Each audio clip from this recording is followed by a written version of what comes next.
Sunod-sunod na pagsabog ang bumulabog sa capital city ng Venezuela mula sa mga bombang inilaglag ng mga eroplano ng US na nakunan pa ng video ng ilang mga residente roon. Bukod dito ay napabalitang nasa kamay na ng US military si Venezuelan President Nicolas Maduro. Ano ang dahilan ng pagbomba ng US sa Venezuela? Bakit nila biglang inatake ang isang maliit na bansang wala namang kalaban-laban sa kanila? Ano kaya ang mas malalim na dahilan? Bakit mainit ang mata ng Amerika sa Venezuela hanggang sa puntong nauwi ito sa pagbomba ng kapital? Yan ang tatalakayin natin ngayon dito lang sa Mr.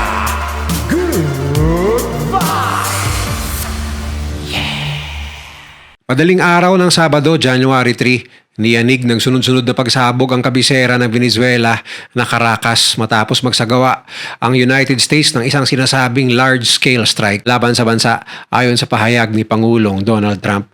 Ayon sa mga saksi, mahigit 7 pagsabog ang narinig sa iba't ibang bahagi ng Caracas habang may mga mababang paglipad ng eroplano na dumaan sa himpapawid ng lungsod.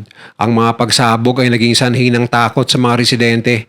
Ang ilan ay nagtakbuhan palabas ng kanilang bahay habang ang iba ay nagbahagi ng mga video at ulat sa social media.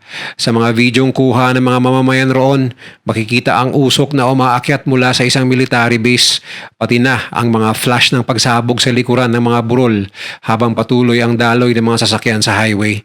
Hindi pa malinaw kung may mga sibilyan o sundalong nasawi sa mismong pag-atake. Sinabi ng mga otoridad na ang operasyon ay tumagal ng halos 30 minutes, ngunit hindi rin malinaw kung ito na ang huling hakbang ng Amerika o bahagi lamang ito ng mas malawak na kampanya. Ilang oras matapos ang mga pagsabog, nag-post si Donald Trump sa Truth Social bandang 4:30 AM local time kung saan sinabi niyang matagumpay ang operasyon at si Maduro ay captured and flown out of the country sa tulong ng US Delta Force. Bagamat hindi pa ito kinumpirma ng gobyerno ng Venezuela at maging ng US government. Ang tanging basihan ng balita sa ngayon ay ang social media post pa lamang ni Donald Trump. Gayunpaman, sa mismong oras ng pahayag, hindi rin malinaw kung sino ang aktual na namumuno sa Venezuela at ang eksaktong kinaroroonan ni Maduro ay nananatiling hindi tiyak. Agad namang tumugon ng gobyerno ng Venezuela at tinawag ang insidente bilang isang imperialist attack at nananawagan sa mga mamamayan na lumabas sa kalsada upang ipakita ang pagtutol. Idiniklara rin ng pamahalaan ang isang state of external disturbance na nagbibigay sa Pangulo ng kapangyarihang palawakin ang papel ng sandatahang lakas at pansamantalang suspindihin ang ilang karapatan ng mamamayan. Ayon sa pahayag ng gobyerno, iniutos umano ni Maduro ang pagpapatupad ng lahat ng national defense plans sa oras na umatake ang Amerika o sa oras na may mangyari sa kanya. Kasabay nito, naglabas ng babala ang website ng US Embassy sa Venezuela na nagsasabing ang mga Amerikanong nasa bansa ay dapat manatili sa loob ng kanilang kinaroroonan dahil sa mga ulat ng pagsabog sa Caracas. Nagpatupad din ang Federal Aviation Administration ng pagbabawal sa mga komersyal at pribadong eroplano ng US na pumasok sa himpapawid ng Venezuela maging sa Curacao dahil sa ongoing military activity. Ang pag-atake ay naganap matapos ang ilang buwang pagtaas ng presyon ng administrasyong Trump laban kay Maduro na sinampahan ng kaso sa Estados Unidos kaugnay sa narco-terrorism. Simula pa noong Setyembre, nagsagawa na ang US ng 35 pag-atake sa mga bangkang pinaghihinalaang may kinalaman sa drug smuggling na ayon sa datos ng administrasyon ay nagresulta sa hindi bababa sa 115 kataong nasawi. Ang mga operasyong ito ay sinundan ng malaking build-up ng puwersa ng US sa karagatan ng South America, kabilang ang pagdating ng isang advanced aircraft carrier noong November noong 2025. Habang wala pang malinaw na pahayag mula sa Pentagon at US Southern Command, may mga mambabata sa Amerika mula sa magkabilang partido ang naghayag ng pag-alala. Sinabi ni Senator Mike Lee na nais niyang malaman kung ano ang konstitusyonal na batayan ng operasyon lalo na't walang deklarasyon ng digmaan o pahintulot mula sa Kongreso. Sa pandaigdigang entablado, agad na kinundina ng Cuba at Iran ang pag-atake habang ang ibang bansa sa rehiyon ay nanatiling tahimik hanggang sa mga oras na ito. Ngayong umaga ay kinumpirma na nasa New York na nga ang presidente ng Venezuela at nakapiit sa isang kulungan roon. Ngunit marami pa ring mga tanong ang nananatili. Gaano karaming sibilyan at sundalo ang namatay? At ano ang totoong pakay ng Amerika? Bago ang ginawang pagbomba, matagal nang mainit ang palitan ng banta sa pagitan ng dalawang pangulo. Sa loob ng maraming buwan, dahan-dahan pero tuloy-tuloy ang galaw ng US sa Caribbean at hilagang bahagi ng South America. Isang build-up na sa mata ng mga eksperto ay hindi pangkaraniwan kung anti-drug patrol lang ang pakay. Nung huling bahagi ng 2025, kapansin-pansin ang pagdami ng US naval at air assets sa rehiyon. May mga ulat ng mas madalas na flights, surveillance aircraft at warships na nakadeploy malapit sa mga rutang matagal nang iniuugnay sa drug trafficking. Formal na paliwanag ng Washington, pagtigil sa daloy ng illegal na droga papasok sa Amerika ang layunin ng build-up. Pero habang tumatagal, nagbabago ang tono. Mula law enforcement papuntang armed conflict laban sa mga kartel ayon mismo sa mga pahayag ng White House noon. Lalong naging mas malinaw na seryoso ang US sa kanilang banta nang dumating ang isang advanced aircraft carrier ng US sa rehiyon. Ang ganitong deployment ay hindi basta-basta. Karaniwan ito'y may kasamang libu-libong tropa, fighter jets, electronic warfare capability at command and control assets. Para sa mga veteranong tagamasid, malinaw ang mensahe, handa ang US sa malawakang operasyon, hindi lang sa dagat, kundi pati sa himpapawid. Kasabay nito, tumindi ang mga strike sa dagat. Ayon sa datos na inilabas ng administrasyon, may dusi-dusenang pag-atake sa mga bangkang pinaghinalaang sangkot sa drug smuggling. Sa bawat strike, iniuulit ang paliwanag, proteksyon ng US borders, ngunit ang epekto sa rehiyon ay mas malalim. Nagkaroon ng takot sa mga komunidad sa baybayin at lalong tumigas ang posisyon ng Venezuela na tinawag ang mga ito bilang paglabag sa soberanya ng kanilang bansa. Sa puntong ito, pumasok ang politika. Matagal nang hindi kinikilala ng Washington ng pamumuno ni Nicolas Maduro. Sa pananaw ng US, illegal ang kanyang pamahalaan at may koneksyon umano ito sa narco-terrorism. Sa pananaw naman ng Venezuela, regime change ang tunay na layunin ng US. Isang akusasyong paulit-ulit nilang binanggit tuwing may bagong sanction o operasyon. Habang papalapit ang pagtatapos ng taon noong 2025, lumitaw ang mga aviation advisories at flight restrictions, isang teknikal pero mahalagang senyales na may inaasahang peligro sa himpapawid. Sa military playbook, ito ang mga huling hakbang bago ang aktwal na aksyon. Sa madaling sabi, ang Caribbean ay naging entablado ng tahimik na paghahanda. Sa ibabaw, usapan ay droga at seguridad. Sa ilalim, may mas malalaking tanong. Hanggang saan ang handang gawin ng US at sino ang tunay na target? Para maunawaan kung bakit nauwi sa ganitong krisis, kailangang balikan ang taong nasa sentro ng banggaan, si Nicolas Maduro. Dating bus driver at union leader, umangat si Maduro bilang kanang kamay ni Hugo Chavez, ang dating leader ng Venezuela at naupo bilang pangulo noong 2013 matapos ang pagkamatay ni Chavez. Mula pa sa simula, hindi na naging maayos ang relasyon niya sa Washington. Para sa US, problemado ang pamumuno ni Maduro dahil sa tatlong pangunahing dahilan: limitasyon, karapatang pantao at droga. Hindi kinilala ng US at ng ilang Western countries ang mga halalan sa Venezuela noong mga sumunod na taon. Iginiit nilang may dayaan at panunupil sa oposisyon. Dahil dito, tinuring ng Washington na illegitimate leader si Maduro, isang matinding hakbang sa diplomasya na bihirang ibigay sa isang nakaupong pangulo. Pangalawa, ang isyu ng human rights.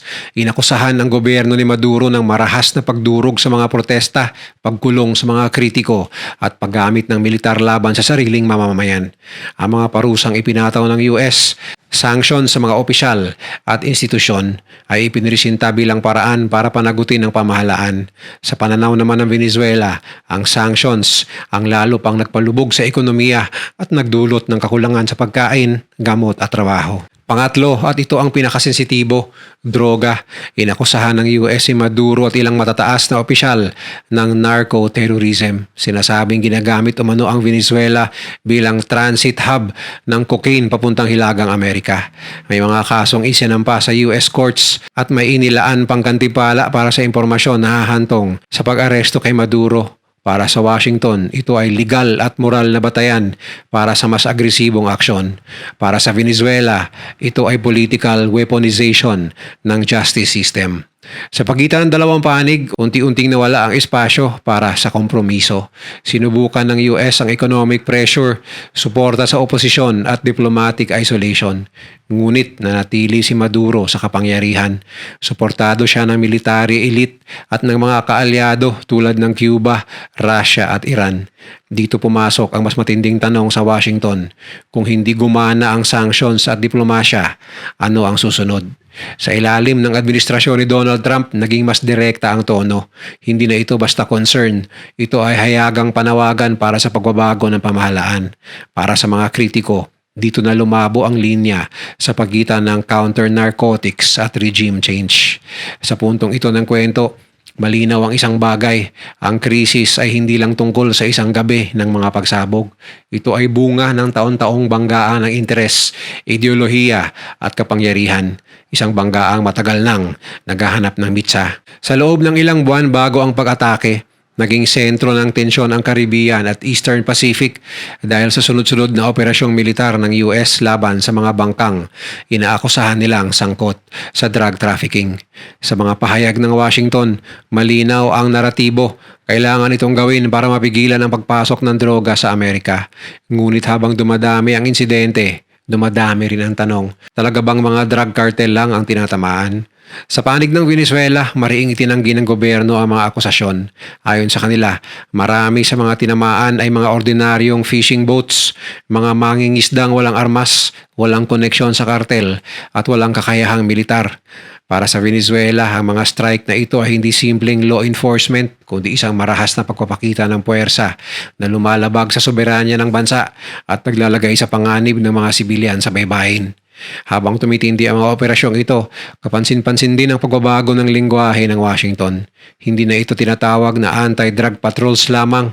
Mismong si Pangulong Donald Trump ang nagsasabing ang Amerika ay nasa isang armed conflict laban sa mga drug cartel. Sa internasyonal na politika, mahalaga ang salitang ito dahil binibigyan ito ng mas malawak na legal at political na espasyo ang paggamit ng puwersang militar. Para sa mga analyst, dito nagsimulang mag-shift ang direksyon ng buong kampanya. Ang mga pagbobomba sa dagat ay hindi lang tungkol sa droga, nagsilbi rin itong testing ground. Dito nasubok ang intelligence gathering, target identification, reaction time at higit sa lahat, ang reaksyon ng mundo. Sa bawat insidente, tila sinusukat kung hanggang saan ang pagtutol ng international community at kung gaano kabilis makakalimutan ng publiko ang mga nasawi kapag tinakpan ito ng salitang security. May isa pang mahalagang detalye, ang timing. Ilang araw bago ang pagbomba sa Caracas, nagpahayag ang Venezuela na handa silang makipag-usap sa US tungkol sa isang kasunduan laban sa drug trafficking. Para sa ilan, ito ay senyales ng posibleng de-escalation. Ngunit para sa mas mapagdudang observers, maaaring ito rin ang huling yugto bago ang isang mas malaking hakbang, isang final justification na sinubukan ang diplomasya pero hindi umano gumana. Sa ganitong konteksto, ang paglipat mula sa dagat patungo sa himpapawid ng Caracas ay hindi na mukhang bigla. Ito ay lohikal na susunod na hakbang sa isang stratehiyang unti-unting pinalawak. Ang mga fishing boats ang unang tinamaan, at nang tanggapin na ng publiko ang ideya ng patuloy na operasyon at casualties, mas madali nang ipaliwanag at ipatupad ang isang direktang pag-atake sa mismong pusod ng Venezuela. Sa madaling salita, ang mga pagbobomba sa dagat ang naglatag ng daan. Hindi lang ito laban sa droga, ito ay paghahanda, militar, politikal at psikolohikal para sa mas malaking banggaan na kalaunan ay sumabog sa kapital ng Venezuela. Sa gitna ng usapan tungkol sa droga at seguridad, may isang tanong na paulit-ulit na ibinubulong ng mga eksperto at kritiko. Droga lang ba at seguridad ng Amerika ang dahilan o tungkol din ba ito sa langis? Hindi ito bagong akusasyon. Hindi rin ito simpleng haka-haka. Ang Venezuela ay isa sa may pinakamalaking oil reserves sa mundo. Mas malaki pa kaysa Saudi Arabia. Isang katotohanang matagal nang kilala at dokumentado. Sa loob ng maraming dekada, ang langis ng Venezuela ay mahalagang bahagi ng global energy market. Ngunit nang maupo si Nicolas Maduro, unti-unting naputol ang direktang access ng US sa sektor ng enerhiya ng bansa. Ipinatupad ng gobyerno ng Venezuela ang mahigpit na kontrol sa industriya sa pamamagitan ng state-owned oil company na PDVSA habang pinalakas naman ang ugnayan sa mga bansang tulad ng Russia, China at Iran. Dito nagsimula ang masalimuot na banggaan. Ayon sa opisyal na posisyon ng US, ang mga sanctions laban sa Venezuela ay tugon sa korupsyon, human rights abuses at narco-terrorism. Ngunit ayon sa mga kritiko, kabilang ang ilang international economists, ang resulta ng sanctions ay pagkaparalisa ng oil exports, bagay na nagpalala sa krisis sa ekonomiya ng bansa. Sa ganitong konteksto, hindi maiwasang itanong kung bumagsak ang kasalukuyang pamahalaan, sino ang makikinabang sa pagbubukas muli ng industriya ng langis. Mismong si Maduro ay hayagang nagsabi sa isang pre-recorded interview na ang tunay na layunin ng Washington ay regime change para muling makuha ang kontrol o impluensya sa langis ng Venezuela. Para sa kanya mga taga-suporta, malinaw ang pattern. Una ay aakusahan siya ng US ng iba't ibang kasalanan. Pangalawa, ipataw ang sanctions. Ikatlo, ipresenta ang bansa bilang banta. At sa huli, bigyang katwiran ang mas direktang aksyon gaya ng pagbomba sa kapital. Sa panig naman ng administrasyon ni Donald Trump, mariing itinanggi ang ganitong motibo. Ayon sa White House, ang usapin ay seguridad at batas, hindi langis. Ngunit kapansin-pansin na sa mga nakaraang taon, paulit-ulit na binanggit ni Trump sa mga talumpati at panayam ang ideya na ang US ay napagsasamantalahan sa larangan ng enerhiya at geopolitics, isang pananaw na nagbibigay konteksto kung bakit mahalaga ang isang oil-rich na bansa na hindi kaalyado. May isa pang anggulo ang mga eksperto kung bakit ginawa ito ng US, geopolitics. Ang Venezuela ay hindi lang oil producer, ito rin ay strategic ally ng mga karibal ng US. Sa panahon ng tumitinding global competition, ang pagkawala ng impluensya ng Washington sa isang oil-rich country sa Western Hemisphere ay itinuturing ng ilan bilang strategic setback. Kaya para sa kanila, ang issue ay hindi lang ekonomiya, ito ay kapangyarihan at impluensya. Kung nagustuhan mo ang video na to, share mo naman sa iba at mag-subscribe ka na rin. Panoorin mo na rin yung mga videos na nasa kanan para lalo pang maubos ang oras mo.